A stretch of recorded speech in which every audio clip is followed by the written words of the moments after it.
Welcome back to Shri విద్యా విశ్రిత. పిల్లలు మన మాట వినాలి అంటే పిల్లలతో క్వాలిటీ ఆఫ్ టైం స్పెండ్ చేయాలి అనుకున్నాం కదా. ఆ క్వాలిటీ ఆఫ్ టైం కూడా పాజిటివ్గా స్పెండ్ చేయాలి అని ఇంతకుముందు వీడియోలో మాట్లాడుకున్నాం కదా. ఆ పాజిటివ్గా ఎలా స్పెండ్ చేయాలనేది ఇంకొన్ని విషయాలు మనం మాట్లాడుకుందాము. ఇప్పుడు పిల్లలు మీతో మాట్లాడుతూ ఉన్నారనుకోండి, పిల్లల మాటల మధ్యలో అమ్మ నేను కాలేజ్ నిన్న బంక్ కొట్టాను అని చెప్పారనుకోండి, లేదంటే నాన్న నేను కాలేజ్ బంక్ కొట్టాను అని చెప్పాడనుకోండి.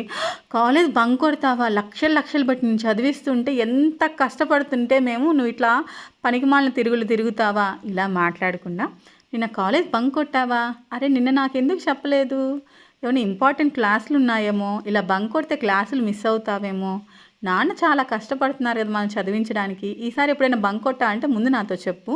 ఇలా చెప్పామనుకోండి, పిల్లలు మనతో అన్నీ షేర్ చేసుకుంటారు. మీరు ఎంత పాజిటివ్గా మాట్లాడితే పిల్లలు మీతో ఇన్ని విషయాలు షేర్ చేసుకుంటారు. మీరు ఎప్పుడైతే నెగిటివ్గా మాట్లాడతారో పిల్లలు మీతో ఏది షేర్ చేసుకోవడానికి ఇష్టపడరు. తర్వాత ఎవరైనా మన పిల్లల గురించి పక్కింటి వాళ్ళో ఎదురింటి వాళ్ళో కాలేజ్ మేనేజ్మెంటో చెప్తే మనం తెలుసుకోవాల్సిన పరిస్థితి వస్తుంది. అందుకని పిల్లలతో మీరు ఎప్పుడు మాట్లాడినా, ఎంత కష్టమైన విషయమైనా, మీకు ఇష్టం లేని విషయమైనా సరే పిల్లలతో పాజిటివ్గానే మాట్లాడండి.